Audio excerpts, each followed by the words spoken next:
can learn any skill. If you can drive a car, you can learn the skill. Now, number two is you're probably only one skill away from doubling your income right now. You're probably only one skill away from setting yourself on the road to becoming a self-made millionaire. That turns out to be the case for almost everyone.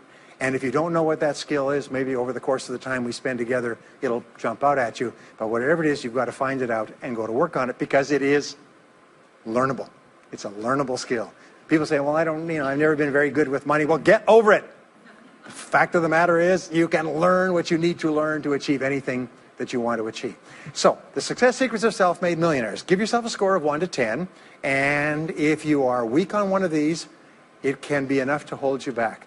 If you're strong on all of these, then there's no limit to what you can accomplish. The first is to dream big dreams. Dream big dreams.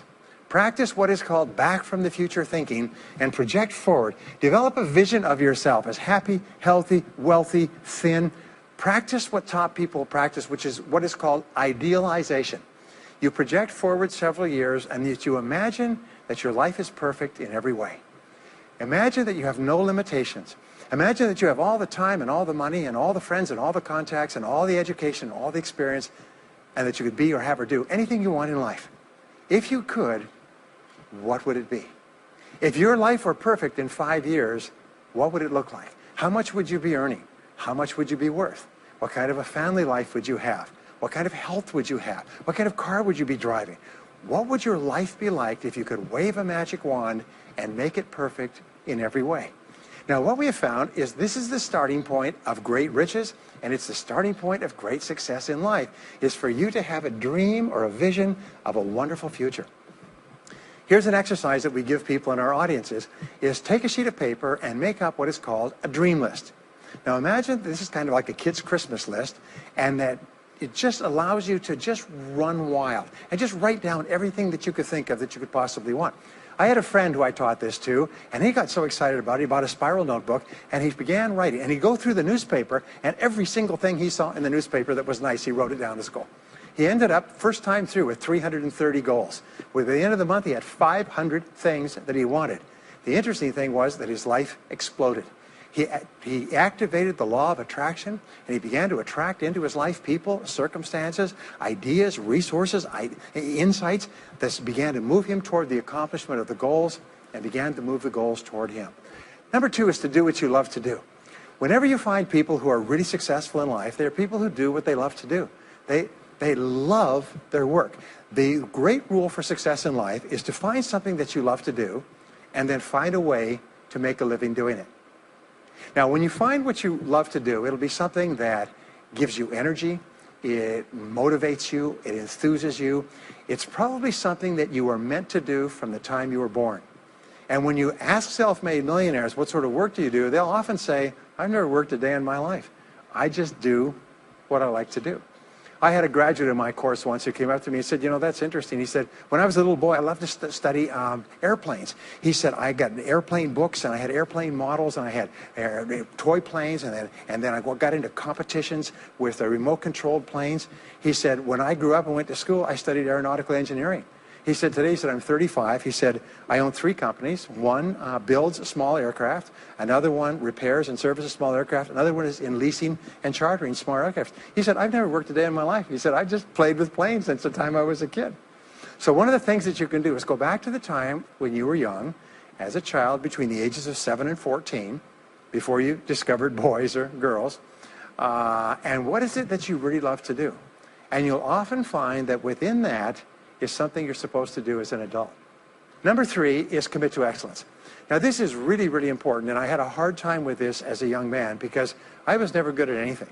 I was never picked for any team, and if I was picked, I was the first person cut. I got lousy grades in every class. I got fired from multiple jobs. I even got fired from a job pumping gas once. Can you imagine that? Being fired for pumping gas because you're no good. They came out and said, you're no good at pumping gas. How can you be no good? Little old ladies can pump gas, and here I was no good at pumping gas. Anyway, so I got fired. I went from job to job, and then I discovered that all people who are successful are excellent at what they do. You know the old question they asked Willie Sutton, the bank robber, why do you rob banks? He said, well, that's where the money is. Well, being in the top 10% is where the money is. So what you have to do is you have to pay any price and make any sacrifice to get into the top 10% in your field. Now, here's the good news. If you're doing what you love to do, you will want to be in the top 10% in your field. If you don't want to be excellent at what you're doing, it means you're in the wrong field. It just means that you're marking time, you're treading water. And there's a lot of people who are in their field and they do their job and, they go home at night, they don't think about their work and so on. And this kind of an attitude means that you have no future. You have a very shaky present. That crackling sound you hear is the ice breaking under your feet, okay? And you have no future, because if you're not doing what you love to do and throwing your whole heart into it, you're just marking time. But everybody is designed so that there is something that you love to do that you can do well. And the fact that you love it means that you probably have the ability to excel at it. So make this decision to get into the top 10%. And let me tell you what changed my life. Here I was struggling in my late 20s, and I learned this. It was a breakthrough thought.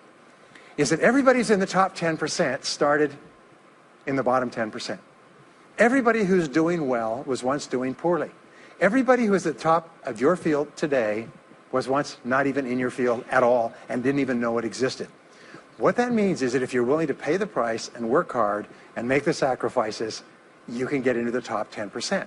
Now, how long does it take? It doesn't take a week or a month. Most people are really impatient. And to achieve mastery in your field takes 5 to 7 years. People say, 5 to 7 years? Geez, I'll be 5 to 7 years older before I start enjoying the big rewards. Well, how much older will you be in 5 to 7 years anyway?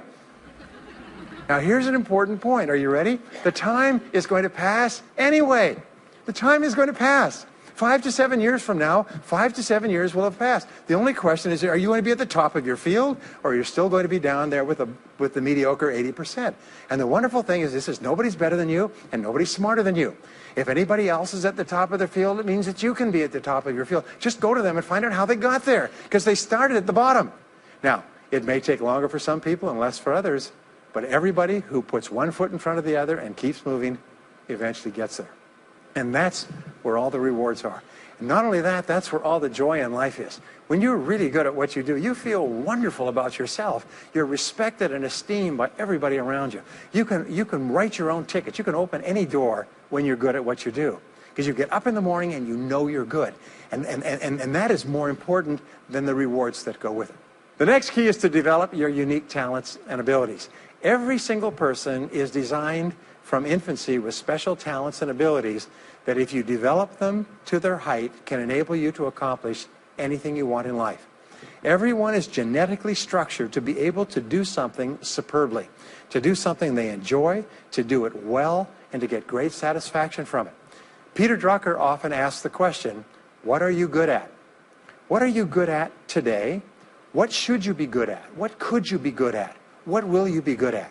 And so one of the questions that we ask is, looking back in your life, what has been most responsible for your success up to now? What has been most responsible in the past? What is it that you have done that has gotten you the best results? Because, as we said before, success leaves tracks. And if you look back into your past, you'll often find indicators that guide you to your future. Do you remember that fellow that won $300 million in the lottery? He was a high school physics teacher. And they asked him what he's going to do with it. He said he's going to take a week off and then get back to work, because he doesn't want to give up his job teaching high school physics, because he loves his work so much. That is a person who's in the right place for him. And now he can just drive to it in a nicer car. Anyway, now the next key to becoming a self-made millionaire is to see yourself as self-employed. What we found is the top 3% of adults